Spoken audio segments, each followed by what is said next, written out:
Assalamualaikum warahmatullahi wabarakatuh. Perkenalkan, nama saya Rahmawati dari kelas 11 MIPA 1. Jadi ada 16 perbedaan antara negara kesatuan dan negara federal. Pertama, dari negara dan wilayahnya. Negara federal memiliki negara-negara bagian di bawahnya, yang biasanya disebut negara bagian, yang meskipun tidak berdaulat penuh mempunyai hak yang sangat besar dan tidak dipengaruhi kebijakannya oleh pusat. Sedangkan negara kesatuan mempunyai wilayah-wilayah di bawahnya yang biasanya disebut provinsi atau pemerintah daerah. Provinsi atau pemerintah daerah ini tidak berdaulat dan mempunyai hak mengatur wilayahnya yang masih harus berpedoman pada pemerintah pusat. Selanjutnya, dalam membuat undang-undang, negara bagian pada federasi mempunyai hak pure konstituen, yaitu hak untuk membuat undang-undangnya sendiri tanpa terikat dengan pemerintah pusat. Yang terpenting, undang-undang tersebut masih sesuai dengan konstitusi yang mendasari negara. Contohnya, di beberapa negara bagian Amerika Serikat memberlakukan hukuman mati, sementara beberapa negara bagian lain tidak melaksanakan karena masyarakatnya tidak menyetujui hal tersebut. Sedangkan pada negara kesatuan, undang-undang yang diberlakukan di wilayah pemerintah daerah adalah undang-undang dari pusat. Pemerintah daerah dapat mengeluarkan peraturan yang mendukung kebijakan pusat. Peraturan tersebut disebut peraturan daerah.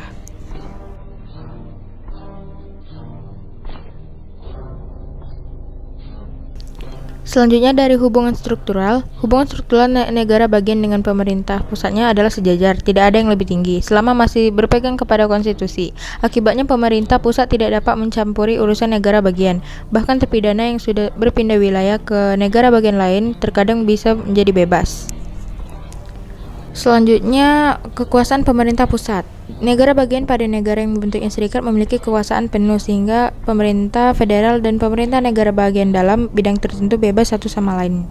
Contohnya, negara federal atau pemerintah bebas dalam mengatur hubungan luar negeri dan mencetak uang sendiri tanpa perlu pertimbangan negara bagian.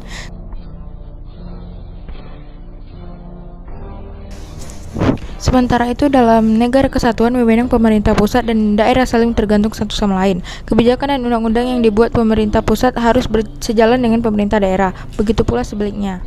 Apabila daerah ingin melakukan hubungan luar negeri, undang-undang yang berlaku adalah undang-undang pusat.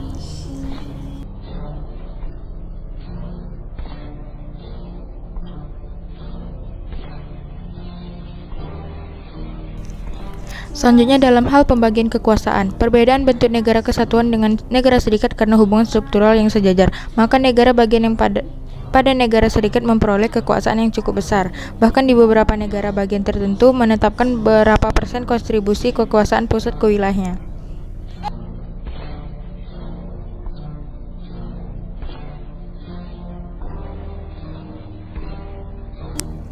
Sedangkan pada negara kesatuan menganut sistem pembagian kekuasaan yang diatur oleh undang-undang. Ada negara yang menganut sistem sentralisasi, semua diatur oleh pemerintah pusat, dan ada yang menganut sistem desentralisasi, pembagian kekuasaan antara pemerintah pusat dan daerah.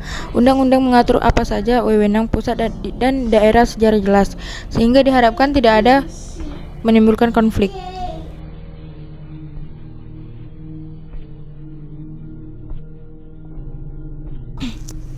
Selanjutnya, sistem peradilan. Di negara serikat didirikan mahkamah tertinggi yang bertugas menerjemahkan perundang-undangan yang dibuat oleh negara bagian. Sedangkan di negara kesatuan terdapat pengadilan yang berjenjang dari pemerintah terendah sampai pusat. Pengadilan ini memutuskan perkara berpedoman dengan undang-undang yang sama, sehingga suatu perkara yang tidak selesai di wilayah bawah memiliki hak untuk diajukan ke pengadilan selanjutnya. Konsep pembentukan negara. Perbedaan mendasar dari negara kesatuan dan serikat adalah konsep pembentukannya. Negara bagian biasanya terdiri dari negara-negara yang sebelumnya terpisah-pisah, sedangkan negara kesatuan merupakan kumpulan yang menjadi satu, kemudian dibagi menjadi beberapa wilayah agar mudah pengaturannya.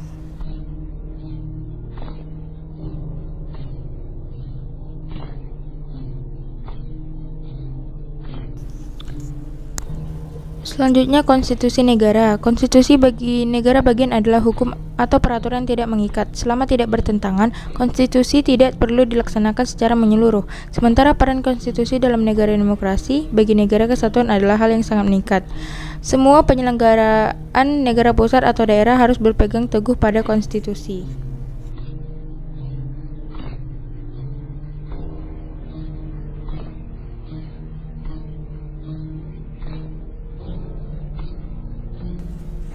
Selanjutnya dalam sistem pemerintahan. Sistem pemerintahan negara federasi kebanyakan adalah parlementer yang mengandung ciri-ciri demokrasi liberal.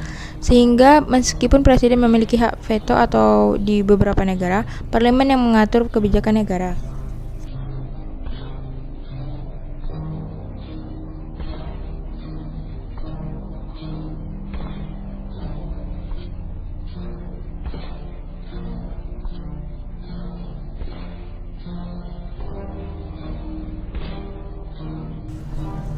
Sedangkan sistem pemerintahan negara kesatuan biasanya adalah ciri-ciri sistem pemerintahan presidensial.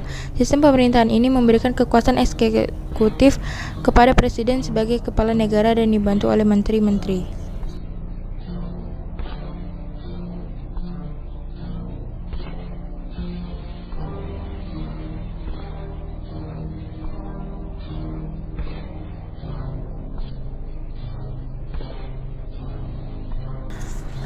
Selanjutnya dalam hal struktur negara.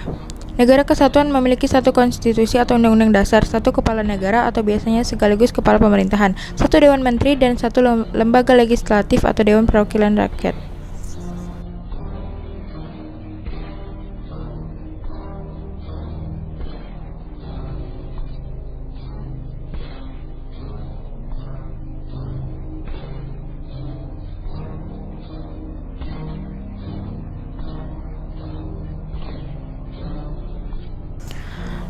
Sementara itu, negara serikat memiliki satu kepala negara dan memiliki kepala negara-negara bagian, dan tiap negara bagian mempunyai dewan legislatif atau penyusun undang-undang yang tidak berhubungan dengan pemerintah pusat.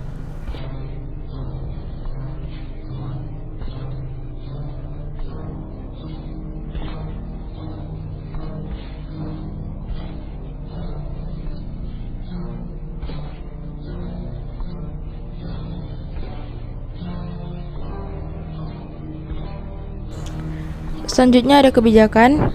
Pemerintah daerah pada negara kesatuan merupakan perpanjangan tangan dari pemerintah pusat, sehingga semua kebijakan, ideologi, politik, ekonomi, sosial, pertahanan, dan keamanan sama dengan pemerintah pusat. Peraturan perundangan yang berbeda tiap daerah lebih mengarah kepada kondisi alam dan sosial masyarakatnya, bukan hal-hal yang telah diatur negara. Negara bagian karena dapat membuat undang-undang yang berdiri sendiri, terkadang mempunyai kebijakan yang berbeda dengan pemerintah pusat.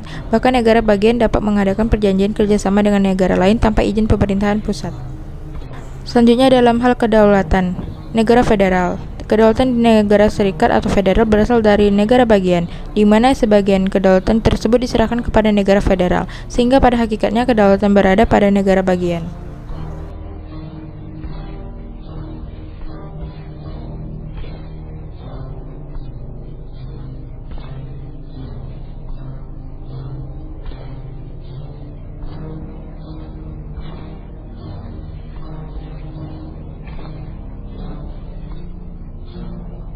Sedangkan pada negara kesatuan mempunyai kedaulatan ke dalam dan keluar. Maksudnya pemerintah pusat berhak mengatur wilayahnya sesuai dengan undang-undang yang berlaku, dan semua wilayah berada di wilayah yang berpedoman pada penyelenggaraan pemerintah pusat. Selain itu, negara juga berdaulat keluar, artinya bahwa negara kesatuan adalah negara yang merdeka dan berhak mengatur negaranya sendiri tanpa ikut campur negara lain kecuali diminta.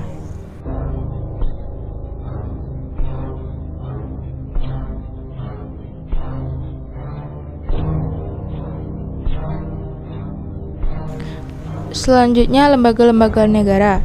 Di negara kesatuan umumnya mempunyai tugas lembaga negara legislatif, lembaga eksekutif, dan lembaga yudikatif, yang kekuasaannya masing-masingnya dibatasi oleh undang-undang. Dengan demikian, pada negara kesatuan, kekuasaan pemerintah tidak terpusat pada satu orang, yang menyebabkan kekuasaan tidak terbatas atau munculnya kediktatoran.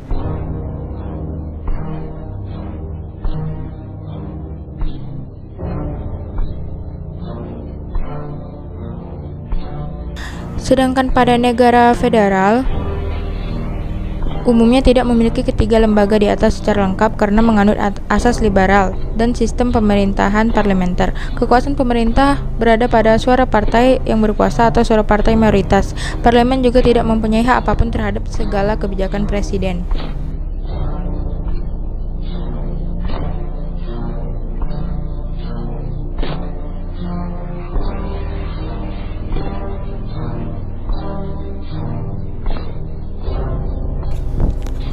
Selanjutnya ada tanggung jawab pemerintahan. Di negara kesatuan, urusan pemerintahan menjadi tanggung jawab bersama, yaitu antara pemerintah pusat dan daerah.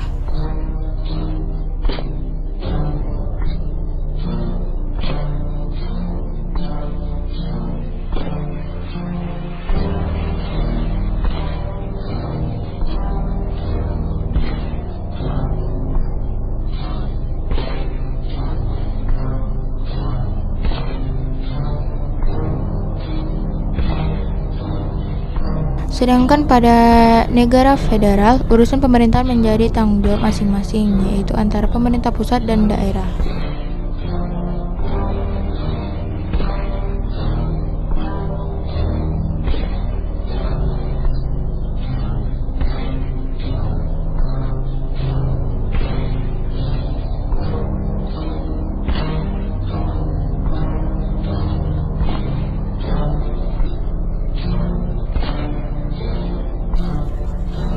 Selanjutnya ada pembagian kedaulatan. Negara kesatuan tidak terjadi pembagian kedaulatan. Kedaulatan negara berupa kedaulatan ke dalam dan juga kedaulatan yang ditangani oleh pemerintah pusat. Sedangkan negara federal, pemerintah pusat mempunyai kedaulatan terhadap setiap negara bagian dalam mengatur urusan luar dan sebagian urusan dalam negara bagian.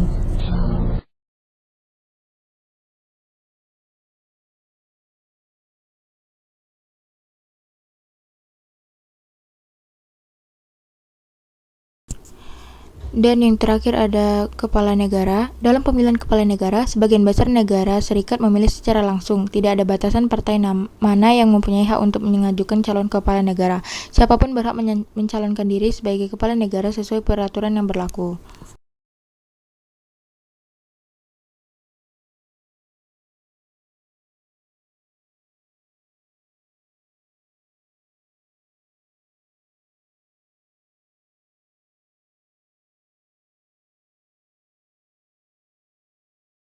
Di negara kesatuan, memilih presidennya secara langsung juga, termasuk Indonesia di dalamnya.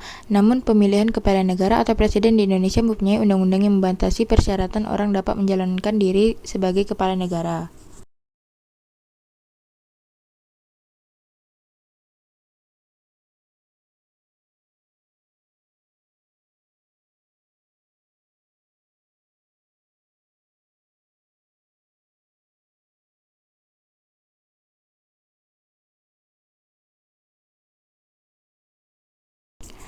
Sekian dari saya, apabila ada kesalahan mohon dimaafkan. Terima kasih.